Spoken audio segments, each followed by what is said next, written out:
You look young for your age. People aren't always as they seem, Mrs. Michaels. He doesn't speak. He's allergic to all animals, sugar, gluten, seeds of any kind. Just treat him like any other kid. You do a lot of babysitting? Sometimes. She's very, innocent. Most people are liars. If you want me to be part of your family, then I'm gonna have to ask you to do something for me.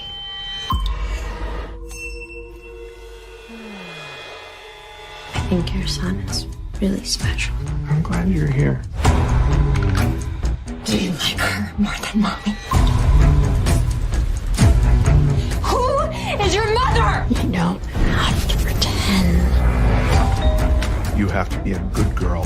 I can do that. I want more from you. Family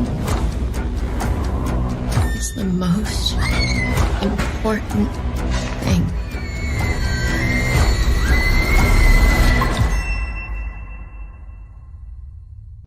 Hello, everybody. Welcome to the latest episode of Fresh Cuts. My name is Mike, and joining me as always, it's Mr. Venom. What's up, Venom? How are you? Greetings and salutations, creepy babysitters. You know, I had a creepy babysitter when I was a kid. She creeped me right the fuck out. She never tried to kill me or anything, but she did creep me out. How you doing, Mike? Pretty good. I had a babysitter that could like make her eyeballs shake. And when I was a little kid, I thought it was the coolest thing. All right. Also joining us, it's Dawn. Do you have any creepy babysitter memories? No, I was a creepy babysitter. No, I was the designated babysitter for my sister and her friends. I've got stories. I showed my sister Burial Ground when she was 11. So,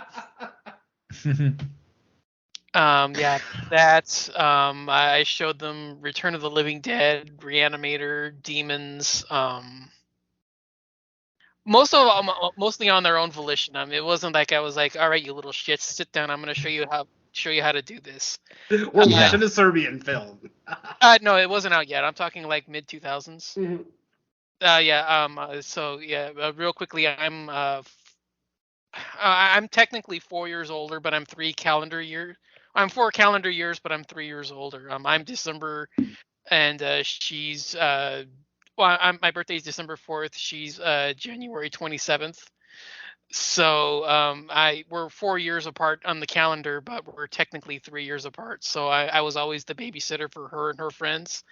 So I was always the one looking after her, and they found my horror collection pretty early on when I was babysitting, and I basically was like the one showing them all kinds of stuff. I usually try to plan it out to where it was always like that was the first movie of the evening, and then I'd show them something else later on that was more like family friendly and appropriate to like make sure they didn't like go to bed at with nightmares or anything like that. And usually if the later film was always like the time when the parents would come home, so I was usually stuck with them watching like Lizzie McGuire or Wizards of Waverly Place or something. So it was never really like I wasn't like showing them something inappropriate. So that was usually the way it went. But yeah, I've shown them. Like I said, I showed them Burial Ground. I showed them Hell of the Living Dead. I showed them Nightmare City, not Cannibal Holocaust, Jungle Holocaust. Let's see. I showed them like a lot of like really.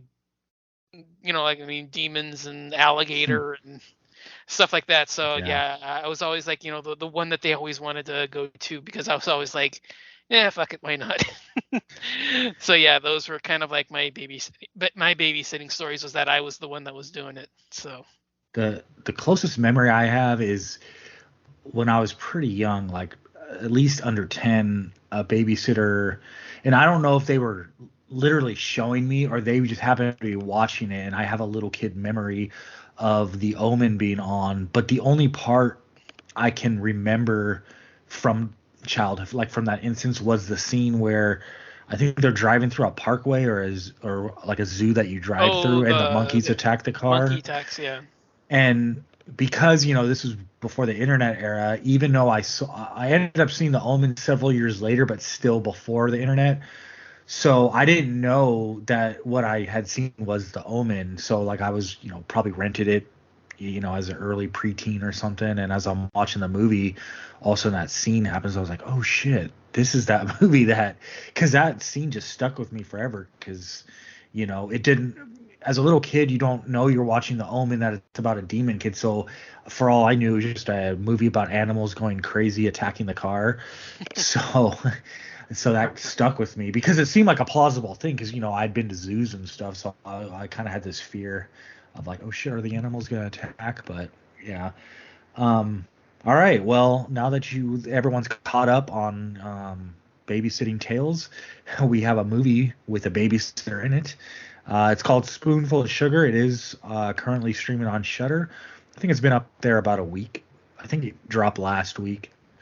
And the synopsis is as follows. Well, kind of a synopsis. Millicent is taking a semester off from her studies to take care of Johnny, a sickly, mute child with severe allergies. His mother, Rebecca, is an author, and his father, Jacob, is a carpenter. And that's where the synopsis on IMDb leaves off. I mean, other than, hey, yeah, there's a babysitter and the kid's kind of weird, and the parents, I guess they have jobs because they list their jobs in the synopsis. That's all you really get. So I don't know. I guess I'm not even really going to add to it because we'll get into this kind of with our general thoughts. So I'll kick to Venom first. What did you think of Spoonful of Sugar? Honestly, I had a pretty good time with this movie. I literally just finished watching it for a second time, just so I can get all my notes down. And yeah, I still enjoyed it on second watch as well. I like that there's no, how can I put it? The cringy characters that I can't stand. We just recently talked about Infinity Pool and how I hate almost everyone in that movie. Well, this movie's the complete opposite. I don't hate anybody in this movie. On first viewing, you kind of develop a little bit of piss and vinegar for the dad. But once you actually get all the reveals that this movie has to offer, Dad's attitude maybe makes a little bit more sense. He's almost a little bit more, you can almost understand why he has the attitude he has. But I had a pretty good time with this one. The Johnny, our child actor, did a pretty fine job. I mean, he only has one line in the whole movie, so his acting is basically facial expressions and, the occasional, high-pitched scream. But otherwise, I thought he did a pretty good job. Honestly, I had no problem with any of the performances in this one. I thought Morgan Saylor as our, antagonist, Millicent, did a fine job. She wasn't too over the top. She didn't. There's no point where I basically, disliked the character in a sense of I can't stand looking at this person anymore, like a couple of movies we've done recently. But yeah, overall, I thought it was a good little story. Nothing great. I mean, the movie has elements of Megan. It has elements of what was that movie? The First Kill, Orphan First Kill. It has elements of that in there. There's elements of, multiple movies in this one. And for the most part, they use the better parts of all of those here. Like I said, this movie is not totally over the top. It's not, essential viewing by any stretch. I just think it was a solid little movie with, a cool little antagonist that, we kind of understand why she's partaking in the actions that she's partaking in because of, her medical background, which we'll get into in the spoiler section. But yeah, overall, I had a pretty good time with this movie. Not a 10 out of 10 by any stretch. Not something that's going to end up in my top 10 at the end of the year by any stretch. But just, a fun little movie that, probably one of the better horror films I watched this week. I think I watched like 6 of them this week, including a couple in theaters, which were just okay. But yeah, I had a pretty good time with Spoonful of Sugar. Like I said, not essential viewing, but I would give it a recommend. All right, I'll kick it over to Don on your thoughts for Spoonful of Sugar. Let's invert everything Venom said because I fucking hated this. I disagree with just about everything. I don't find the characters interesting. I don't find the story engaging. I don't find this particularly scary. I kind of was questioning whether or not this was a horror film well into the third act. I mean, we eventually get the answer, but it was just too little too late for me. I already lost interest. I was checking out of this one pretty early on. Probably by like the 20-25 minute mark, I was already kind of like, can we just get going with this thing? Yeah, I really wasn't a fan of this. I I'm trying to think where to begin with this. First of all, like I said, it just takes so long to get to where this thing is supposed to be. I I really, really, really got bored with it. I can see where it's not really a dull film because I do think that the story's there. I don't think that it's anything is done with it that would really, for me at least, it kept my interest. I mean, the idea of this, the babysitter coming in and trying to, take over the family the way she does. Yeah, it's something we've seen done before, so it's not original so it's not interesting or clever.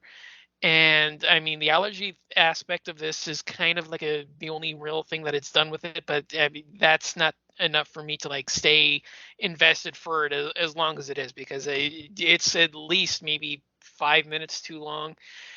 Um, I can see where the characters would be interesting because there's flaws to each of them to where they're not like just, oh well, this is, the stressed mother, this is, the frustrated father. There's more there, but I still wasn't that engrossed with any of them.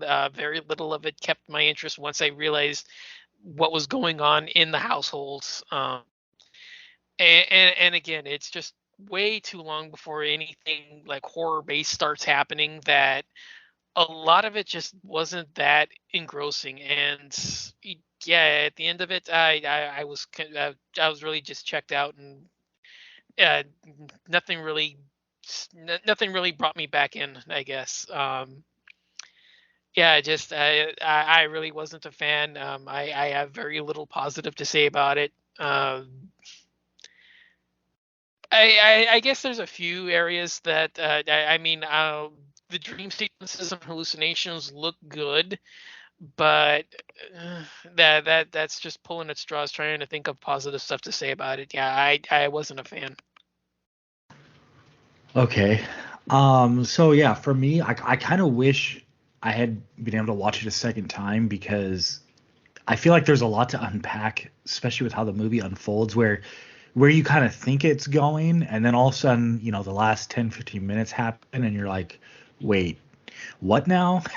And I've read like a couple like reviews and explanations since that kind of gave me the, oh, okay. And then I wanted to watch it again with that knowledge, and I just didn't end up having the time to do it. But so based on one watch, I kind of have the opinion of like, rather than good or bad, I find the movie intriguing, because I think like Dawn said, there is something there, and maybe I didn't get all of it on the first watch. And for Venom, you saw it a second time. I'm interested, did your opinion go up on it with a second viewing, or did you like it equally both times? Because I do think there's some good stuff there, and now that, because man, where it seemed like the movie was going, and all of a sudden, like, we get that conclusion, I was like, whoa, like, I thought they were setting something up different. And not that there's anything bad or wrong about how it ends. It kind of flipped on me. And I think there's a lot of imagery, there's a lot of themes going on, obviously with the dream sequences, obviously with the kind of microdosing going on. Millicent as a character, I think there's a lot going on with. I feel like every character in this movie is like messed up to some degree. Not messed up as in like they're a messed up bad person, but like there's issues going on with everybody. No, I'd go so far as to say bad people. Yeah, I mean, okay, yeah, that's fair. And I think there's a lot about their characters' motivations and what happens to unpack on a first watch. And I think that's kind of what jarred me. And because I never had a chance to throw it on a second time, I'm still kind of in the state of like, whoa, what the hell? But yeah, it's like I can't say I didn't like it, and I can't say I really liked it. It's kind of like in that middle where like I don't necessarily know how to feel yet. But I am intrigued, and I want to watch it a second time. I think it's just like what, a 90-minute movie. It's not too long. Yeah. So it's definitely one I could probably fit in a second viewing of. Just I didn't have time before this recording. But yeah, I think there's a lot of character study, and it's like in a lot of movies they'll pick like that one character and everyone kind of like bounces off them. But in this one, I think each character has so much of their own shit going on in their head and their actions that it's hard to get it all on the first watch. And yeah, that the end of the movie when the camera starts panning, I won't say what it's panning to, but it's just like, oh shit, okay, now this changes everything. Exactly. But yeah, everybody's motivation, everything. Mm-hmm. So I mean, at the least, I'll say it left me enough with a feeling of like I want to watch it again, because there's definitely something there, and maybe on the second watch it'll grab me more. So yeah, I guess I'll leave that for general thoughts. I enjoyed it after the second watch. After having the knowledge of, how the movie ends, it's just kind of cool to revisit the relationships and see if everything makes sense. There was a couple of things that left me scratching my head after a second watch, which, I guess we can get into in the spoiler section, but for the most part, I had an okay time with this movie. I think the microdosing is what kind of kept me intrigued. Obviously, if you don't give a rat's ass about any stuff like that, LSD, microdosing, things like that, mental health, you're probably not going to be interested in this movie at all. But I myself do have a very base level interest in that stuff. So it was interesting to see this character microdosing and then the inevitable macro dosing, which inevitably happens. But yeah, that I think that alone kept me engrossed in the story, because I agree with Don. It's a slow movie. It takes a while to get going. I mean, if you're looking for actual like horror action, I mean, you're probably waiting until the end of the second act, potentially the start of the third. Yeah, that's kind of where I was feeling is that it took way too long for anything like that to really start happening. Exactly. But like I said, for me, someone who enjoys character studies, I was engrossed enough that, and there were different elements of Millicent too that were intriguing on that first watch. Like as you find out more about her, it's like, how is she actually what she says she is, and other aspects of her personality. So for whatever it's worth, like I said, this movie is not groundbreaking. It's not essential viewing by any stretch, but like I said, of the 6 or 7 movies that I watched this week, I think this one, Hunter Killer, is probably the other one that I had a really good time with. But this one I thought was very well made. I mean, as far as the filmmaking elements, there's nothing really to complain about. Decent score, nice use of the classic Clementine song, but in a acapella creepy ass sense throughout the film. I thought the performances were fine. Like I said, editing, cinematography, that was all fine. Nothing really to sing about, but competent nonetheless. So, I just thought it was a solid movie. I had a good time with it. I liked the characters. Nobody made me roll my eyes. I didn't cringe. It's just one of those movie experiences where I could watch a movie for 90 minutes and be legitimately interested in the story, and then actually be satisfied with the ending. I mean, yeah, I'm going to praise movies like that all the time, because even high level elevated horror doesn't always make me happy from beginning, middle to end. And for whatever it's worth, this one did. So I will praise it. That's all. Nice. Yeah, maybe as we go through like the spoilers and stuff, I'll connect some more dots. I mean, I feel like I had a grasp on what was going on. It's not that I was so lost that I didn't understand everything, but yeah, there's definitely, there's like imagery that I think, they were trying to say some things that maybe it'll make more sense. Because obviously the fact that she was microdosing is going to bring on some hallucinations, but obviously I don't think they put the specific type of imagery in her hallucinations on accident, right? I think there's reasons why she was seeing what she was seeing. But yeah, I did like too that I really like that the movie didn't rely on those hallucinations. Like, it's not like we were getting hallucination after hallucination. Like, there'd be long stretches where you'd even forget she was microdosing. Like, the movie would go like 20 minutes without mentioning it, and it's like, oh yeah, that's right, she's on acid too. You know, so that's, to me, that's a well-made movie because it got me to forget the major component of this woman's personality, that she's pretty much on acid 24/7. So yeah, maybe that on acid is a little bit of a stretch. I mean, microdosing is obviously, you know, something that, you know, a lot of people do and still can, you know, perform their jobs and things like that. It's not like they're tripping balls by any stretch. Right. I don't know. I don't know what else we can say that's spoiler free. I think I pretty much voiced everything I wanted to say. It seems like I enjoyed the movie more than most, which is fine. I mean, it's only sitting at a 5.5 on IMDb right now, so you know, maybe it's just one of those movies that spoke to me. Like I said, when I can watch a whole 90-minute movie and not roll my eyes once and not, you know, get pissed off or frustrated at certain characters on screen, that's a triumph to me. You know, it may not be the greatest movie ever, may not be the greatest story ever, but I had an hour and 34 minutes of a good time with this film. That's all I can say. So that's my defense for liking it. Yeah. Okay, cool. Well, I guess we can get into spoilers then. All right, then. So, all right. So our movie opens with a interview, basically a job interview. We are introduced to Millicent, who is interviewing for a job of a babysitter, not a live-in babysitter like a nanny, just someone who'll, you know, stop by in the mornings, leave in the evenings, blah blah blah. More of a traditional babysitter. She's very young. She claims to be 21 years old, and she does not have any babysitting experience, which makes the mother a little standoffish. But the child in question is Johnny. He doesn't speak. For a time, they thought he was autistic, but then after a while, they realized he wasn't autistic, that there was something else going on there, which we'll get into in a little bit. But basically, Millicent meets Johnny, has a rapport with him right away.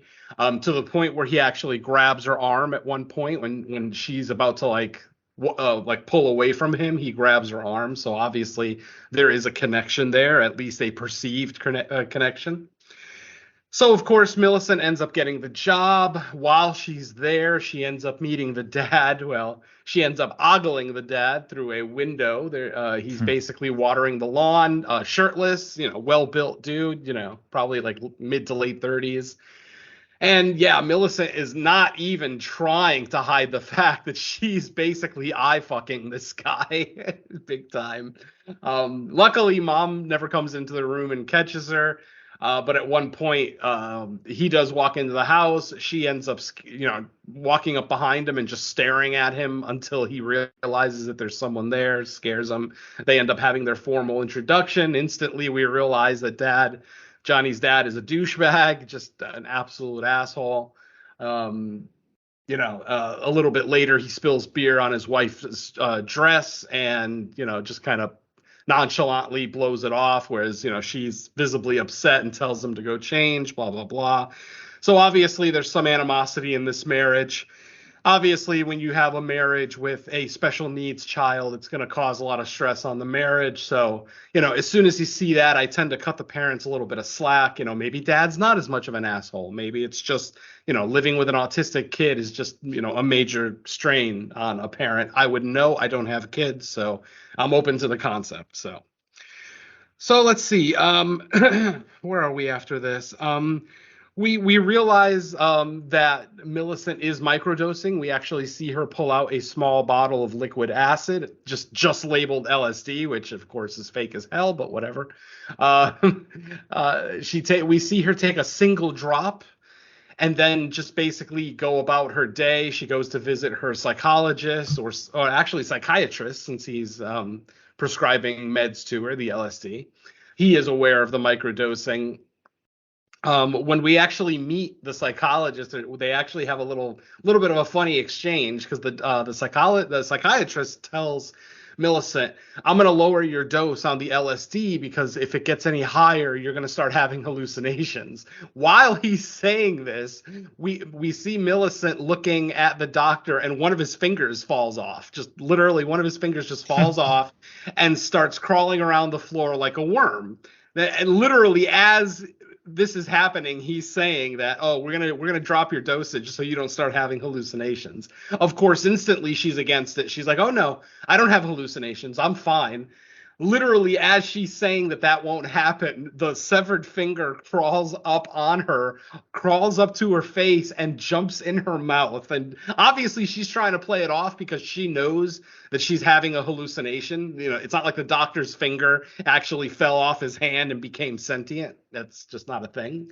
So she actually played it off really well. That's something that you don't often see in a horror movie. Someone who's crazy, knowing that they're crazy and not reacting to the crazy shit that they're seeing. I didn't kind of like that. So, later on, she goes for her first day, and while she's there, she basically is playing with Johnny, Johnny, the little boy, and finds out that Johnny has a little bit of a problem with killing animals. She finds a grave. Actually, she doesn't even find it. Johnny exposes it to her for her. Basically digs up this dead rabbit and hands it to her. She, for half a second, she makes like a face like she's disgusted, but then she stops and realizes that, oh, this is a chance for me to, get in good with Johnny. So she starts talking about, what you can do with a dead rabbit. And of course, she pulls out a knife, starts basically cutting off one of its legs so that she can make a lucky rabbit's foot keychain. I don't know how those things are lucky, because they sure as fuck aren't lucky for the rabbit. So whatever. It's a pretty gnarly scene, because we actually do see her skin the leg of the rabbit and just take the fur, the top part in with them to make the rabbit's foot. It's pretty fucking gross, actually, especially if you like bunnies. But and then she basically asks Johnny, do you want to learn how to do this? Do you want me to teach you? And Johnny says, yeah. And she asks, do you have another rabbit? And of course, Johnny has yet another grave in the yard where he pulls out another rabbit, and she's able to show him specifically how to do it. She's giving him pointers like, don't cut towards you, always cut away from you, blah, blah, blah. So she's making Johnny a little serial killer already. Isn't that nice? Anyway. Then we go to mom and dad, and we see that mom and dad are not normal people. Like, they have a very, very twisted relationship. Dad is, like I said, he's your basic douche, doesn't treat his wife very well. When he first meets Millicent, he kind of has an attitude towards her. I know who you are. You don't have to introduce yourself, type thing, blah, blah, blah. And we find out that they just have a really weird relationship. Like, their relationship is ultra sexual. We see multiple times in the movie where they're getting kind of hot and heavy. Or at one point on the phone, mom is getting kind of hot and heavy with dad. So I don't know if this is mom feeling her age and trying to be sexy for her husband. I mean, it seems like they're both the same age, but it does obviously seem like the guy is aging a little bit better. Probably because he doesn't have the stress that she has, because she is an author. We do find out that she's an author. She does write self-help books, and is on a book tour currently, which is why in one scene she couldn't be home when her husband wanted her to be home.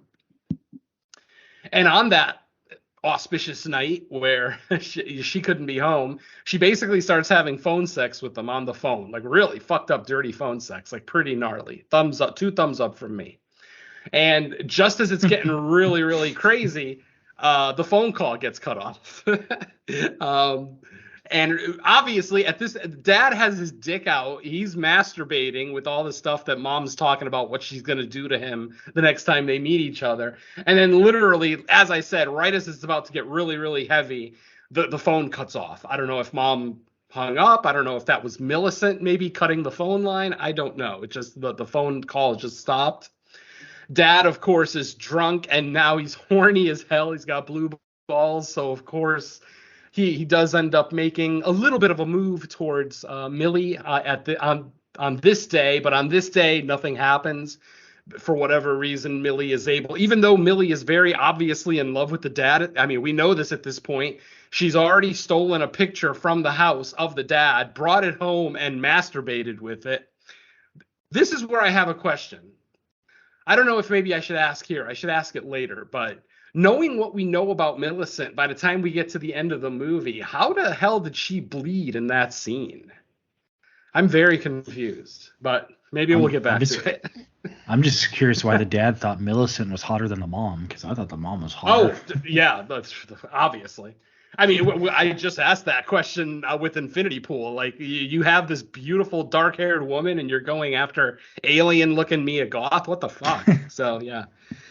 I'll never understand married men. I am a married man, and I just will not understand them. So yeah, whatever. I guess by the end of the movie, I think I see what the kind of family was doing, and that's why everything went down the way it did. I just remember at the time thinking, like when we're still at this stage of the movie, I'm just thinking, because like you have this scene with the mom and dad start to like get into it, and I'm like, she's way hotter than that babysitter chick, so why the hell would he even be interested? Yeah, no idea.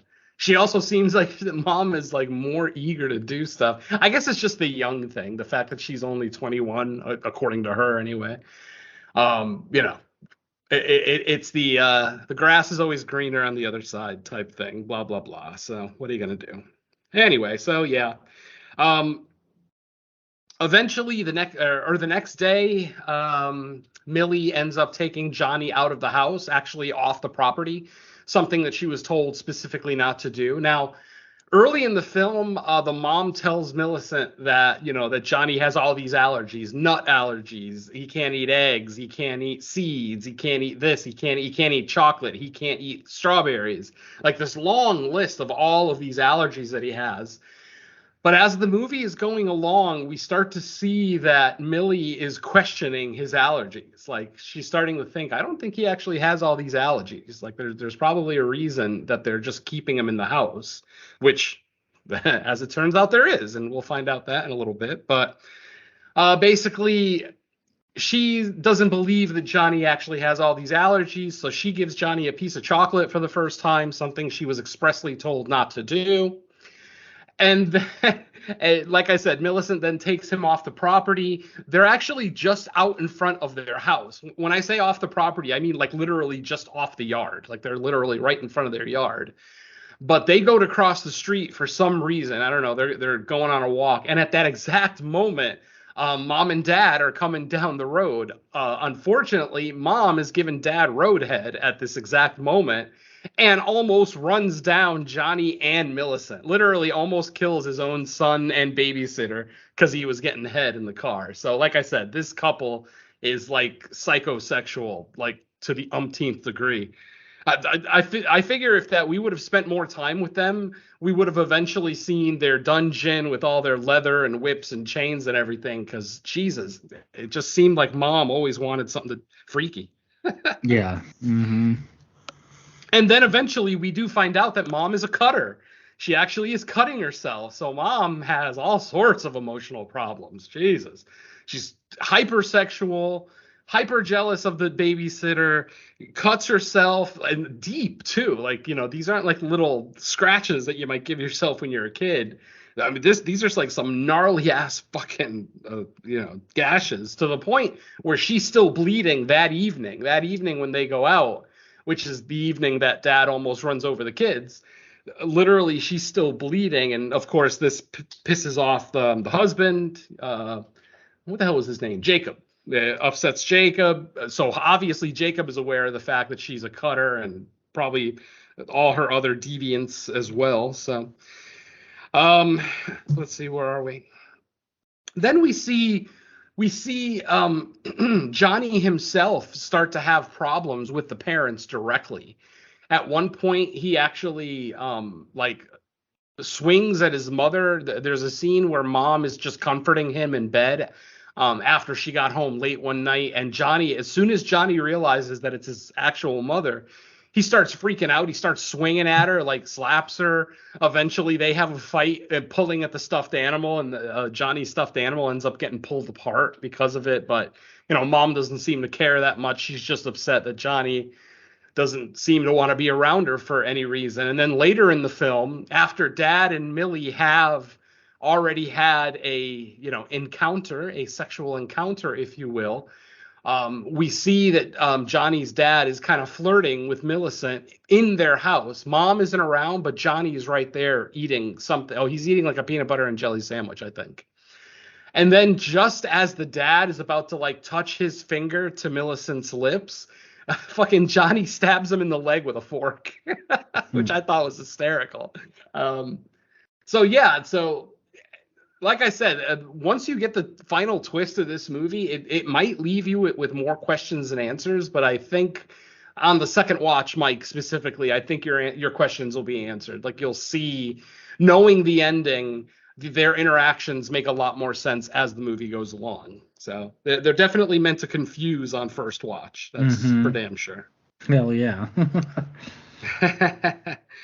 Now, I forgot to mention that Millicent actually still lives with an older gentleman. I don't know if that's her I don't think it's her real father. I think this is a stepfather situation. They never specifically she says she says frequently that it's a foster child. So I think it's just the latest foster. Foster, okay, that's right. Because we do find out that she had a string of different foster homes that she stayed at. So, I thought it was the latest foster. I mean, that's probably right. Yeah, you're probably correct. The only difference with this one, unfortunately, is that later in the film, we find out that all of the foster fathers that she stayed with have sexually assaulted her in some way or another. They may not have full-on raped her, but, maybe some touching, some inappropriate touching, some inappropriate words exchange, things like that. And she's basically disappointed in humanity in general. She's with this guy now, this current foster dad, but apparently he never touched her. He never tried to touch her. And they actually made an agreement, which is really fucking weird. They don't speak specifically to the agreement, but it does kind of seem like they have kind of a once she turns 18, her body is his type situation, which seems odd. Now, there was a mom, maybe not a mom, but there was a wife at some point, because we do see pictures in the house of a woman in a wheelchair. And obviously, for whatever reason, she doesn't go after this guy as a stepdad because, he didn't, go forward with his advances, if you will. They ended up making this stupid agreement that they have, which, Jesus Christ, anybody with half a brain would know that agreement would never work, but whatever. So like I said, Millicent at this point has already had sex with Johnny, or with Jacob a couple of times, and the dad kind of figures it out. The foster dad kind of figures it out and says, we had an agreement that, when you turned 18, blah, blah, blah, blah, blah. Again, they don't say it in so many words, but you kind of understand it's some kind of sexual contract. Anyway. So finally, Millicent relents and says, okay, you know what? You've been patient with me.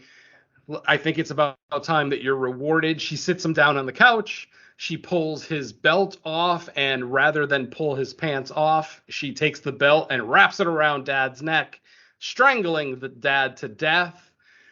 So obviously, this is the first death that we see in the film. It's the first. So, a lot of us are at this point in the film are assuming, oh, this is probably her first kill. Though she was fairly proficient at it, it does seem, it's not likely that it's her first kill, even though throughout the film she comes off as very virginal, claiming to be 21, blah, blah, blah, blah, blah.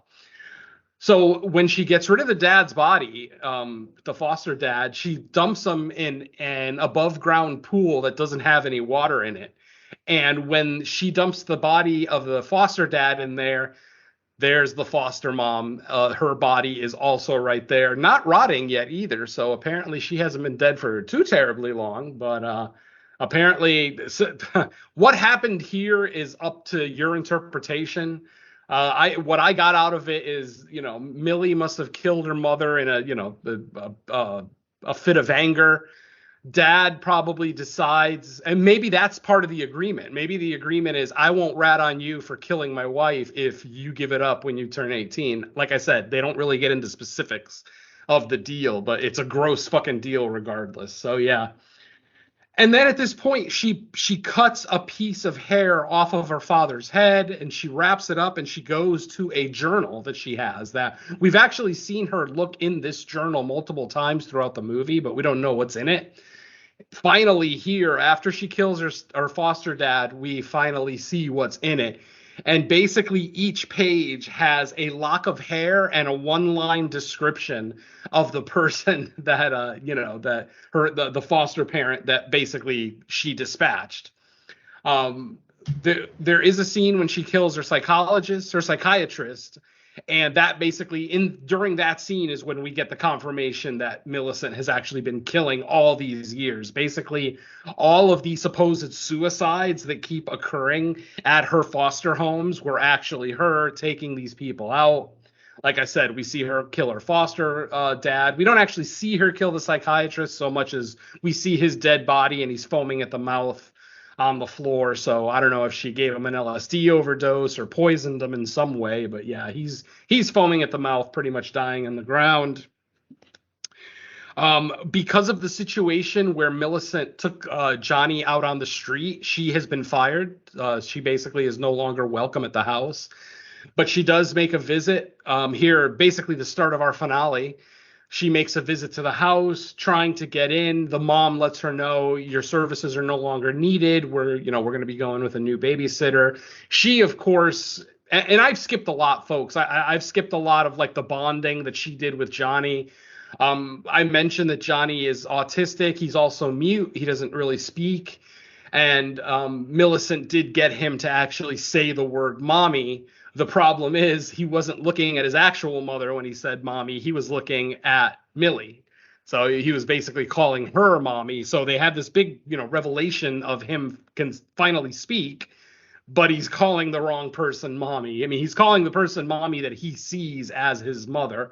Hence what I was saying about elements of Megan, here, where the parents are kind of pushing off their child onto someone else, and then the child is going to form an emotional attachment with that person more than their actual parents. So that's what I meant by the Megan comparison.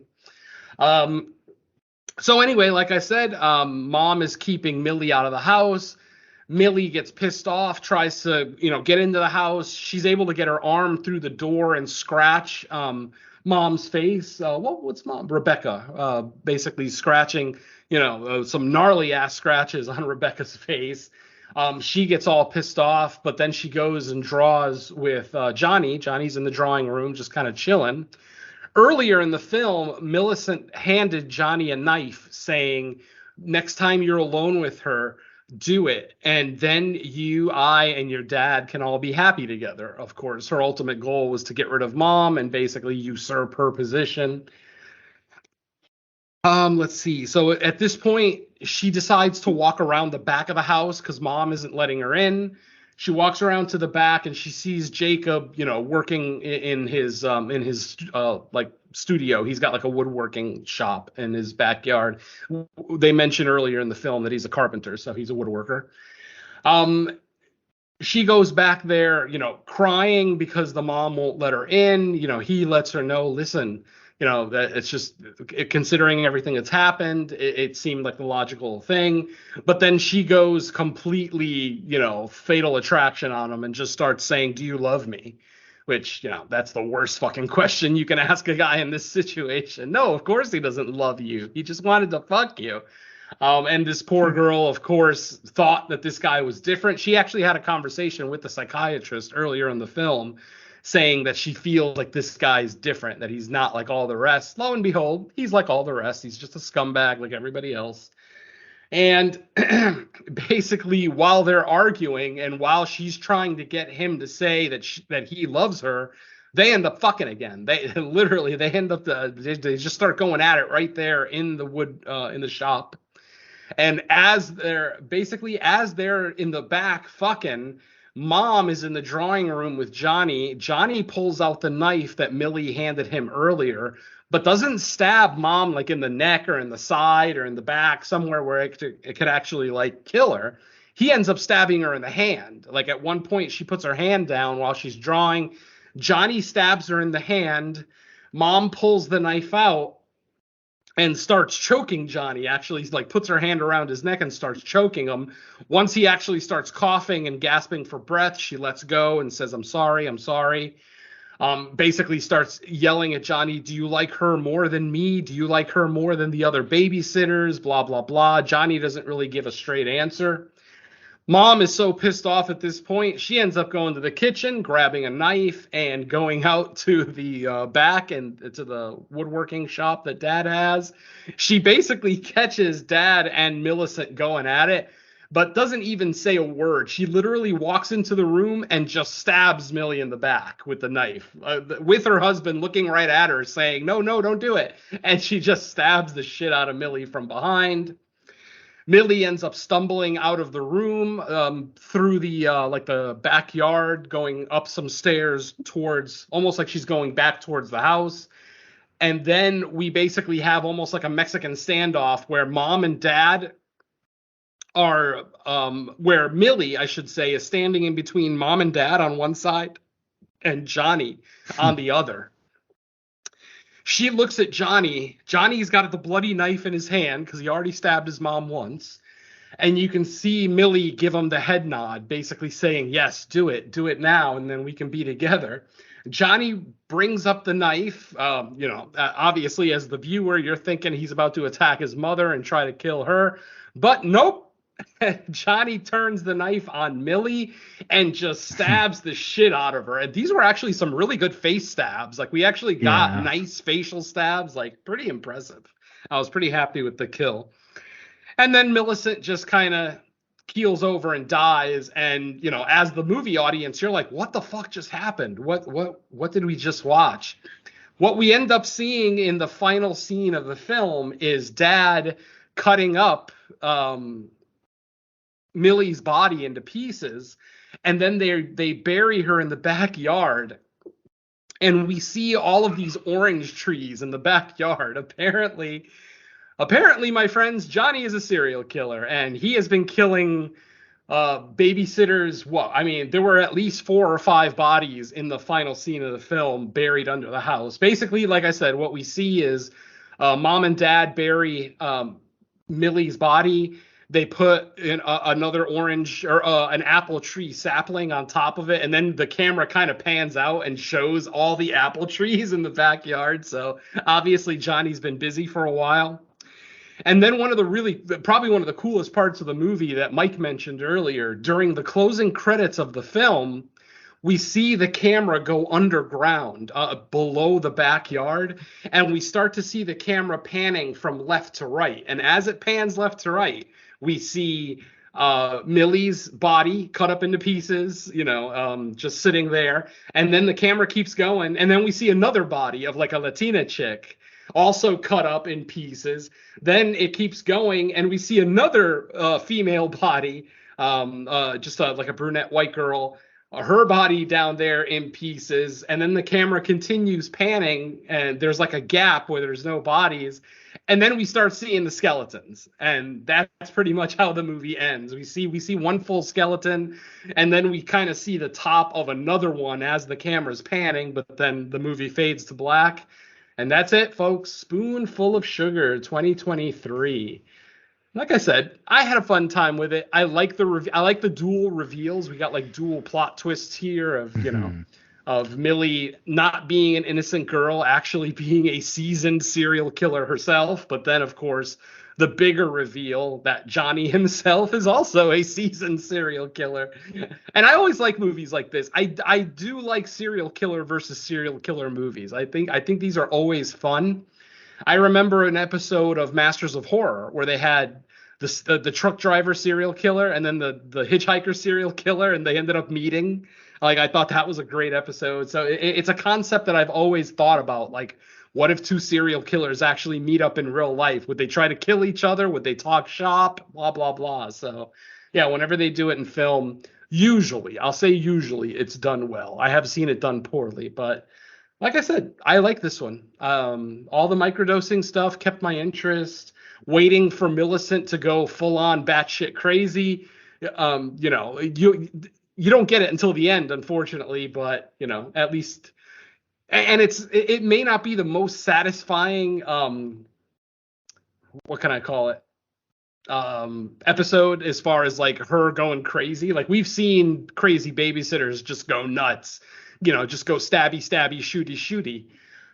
This one, it's a little bit more reserved, but I think, like I said, the whole time you're watching the movie, you have to continue to say to yourself, she's on acid. She's on acid the entire movie, beginning to end. So when crazy shit happens, you kind of have to chalk it up to acid until you get your reveals at the end and, actually figure out what's what. So there you go, folks. So it's kind of like killer encountering killer family, maybe.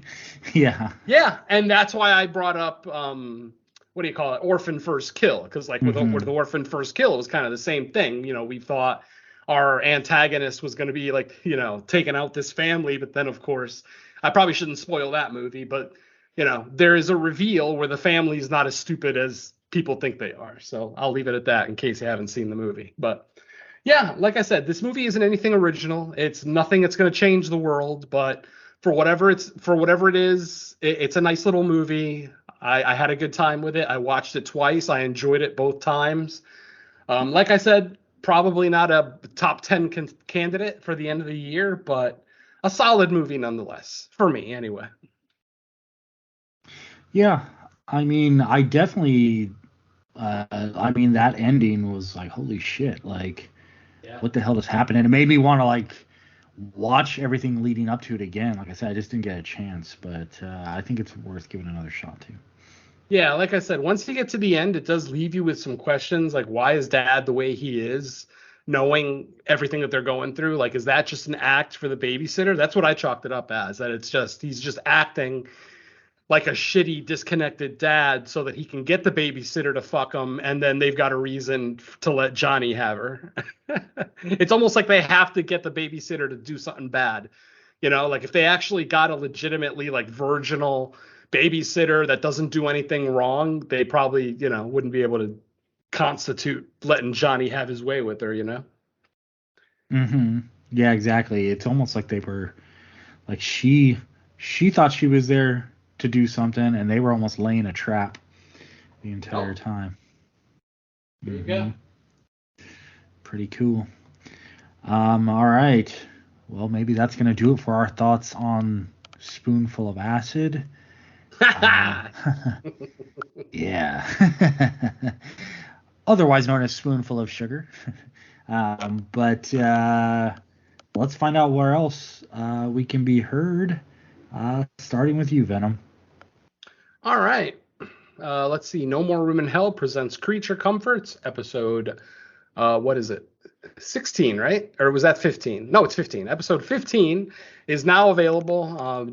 It dropped last week. That episode, Don, Derek, and myself looked at 1957's The Monster That Challenged the World, an interesting little film, a first-time watch for a couple of us. So check out that episode. That one's probably our shortest episode ever. That was a quick one. Let's see. The main show, No More Room in Hell. We actually did it, folks. We recorded episode 50. Should be out this week sometime if it's not already, but I would imagine it'll be out a little bit later in the week, where we basically, for our 50th anniversary, or our 50th episode, not 50th anniversary, we're not that old, but for our 50th episode, we decided to just kind of give quick and easy reviews of our favorite genre film ever. So you've got Derek talking about Zombie, you've got Mike talking about the Texas Chainsaw Massacre, and you've got myself talking about my favorite movie of all time, The Exorcist. So check that out. We still have all our normal segments, what we've been watching. We talk a little bit of Burning Question, but not much. And obviously news, because the episode is so long in the making. Most of the news that we had was a little outdated, so I don't think we even really did much of any. But episode 50 is finally available. Look out for episode 51 sometime in 2024. Yeah, it was a lot of the opening segment. Instead of actually having like specific things like usual, it was a lot of catching up, and then just whatever topics kind of came out of that. And then yeah, we all picked one of our favorite movies of all time on that. And just to mention, it actually is up on Dark Discussions already, and I had started the upload for the people that listen to it on YouTube. I started the upload like right before we were recording, so if you're listening to this episode of Fresh Cuts, then episode 50 will be up in both places too. Nice. I think that's it for me. Crystal Lake Gift Shop, episode 3 is still our latest one. That one's been out for like over a month now. Miss Lacey Lou joined us once again to cover, what was it? The Poison Quiver, and which was episode 3 of Friday the 13th. So check that out. And that's about it for me. Haven't really been podcasting as much lately. Trying to take it easy, but we'll have another episode of Crystal Lake Gift Shop up sometime, either late March or early April. And that's probably it for me, Mike. All right, Don, what do you got? Latest episode of Creature Comforts is available. We're making plans for the next episode, which should be coming out sooner rather than later. Oh. Yeah. Latest episode of Horror Countdown is available. I'm starting my Women in Horror Month series with a very, very so far widely received episode. I have a I'm sure you guys may be familiar with her, but I have a blogger from several big websites on, and we looked at the torture porn era of the 2000s. So, your Saws, your Hostels, under the radar stuff like, Repo, Genetic Opera, or Collector, or, stuff like Captivity, Touristas, stuff like that. So, a lot of fun. Basically going to be kind of like my normal Women in Horror Month series where I have, interviews and spotlights and reviews for women and stuff. This entire month is going to be me and women guest hosts. So I'm looking forward to that. And I think it's available. It was an episode that I recorded last week, and I think I got word that it's out. I joined the Horror Returns to discuss elevated horror for a March Madness tour tournament. So that was a lot of fun. Like I said, I think that's available. It'll probably be out by the time you read this, but I think I got notification that it was released earlier today or something. I would have to check because I haven't been home. But I think that's available now, and still waiting on a few other guest spots to come together. Everything's in place. I think I just have to wait for recording to come about. So, am I forgetting anything? No, I think that's it. So, because like I said, I just have to wait for some of the recording to come together. So, I think that's everything on my end. All right. Yeah, so for me, nothing that hasn't been mentioned, but I will just add that Creature Comforts, it's probably been up on the network for a bit, but I will be getting that uploaded to YouTube as well for the people that prefer YouTube. I've had those sit on my desktop, and then when I was working on episode 50 of the main show, I was like, what are these other files? I was like, oh shit, that's right. I gotta get this on YouTube. So probably within the next 2 days, it's going to be No More Room in Hell, Creature Comforts, and this episode all available kind of around the same time. And then we're going to have a quick turnaround with recording our next episode of Fresh Cuts, because if you're listening to this, it means Scream 6 is already out. Probably half of our friends and community have already watched it by the time people are listening to this episode. And because it's a bigger release and it deals with there's always like a big twist in Scream movies, whether you can see it coming or not. There's the objective is to have like a big reveal. So I figure with a movie like that, the sooner to get it out because it'll be highly topical. So we plan on getting that out by the end of this weekend. And yeah, so that'll be our next episode. No real discussion needed on that one.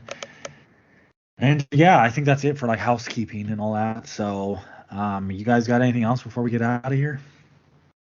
Nothing from me. Yeah, I'm good. All right. Well, thanks everyone for listening. Microdose if you choose. And well, let's say bye to our listeners. Later. For God's sakes, it's 2023. Stop babysitting. Make all those cheap ass parents hire a certified child care professional. Babysitting as a job should be fucking gone. Just stop. Let's all collectively stop babysitting. Or just hire me and I'll show them burial grounds. Oh, well, there's that. If you want to start your children, yeah. Do what our parents did. Assign the TV to be the babysitter. There you go. All right.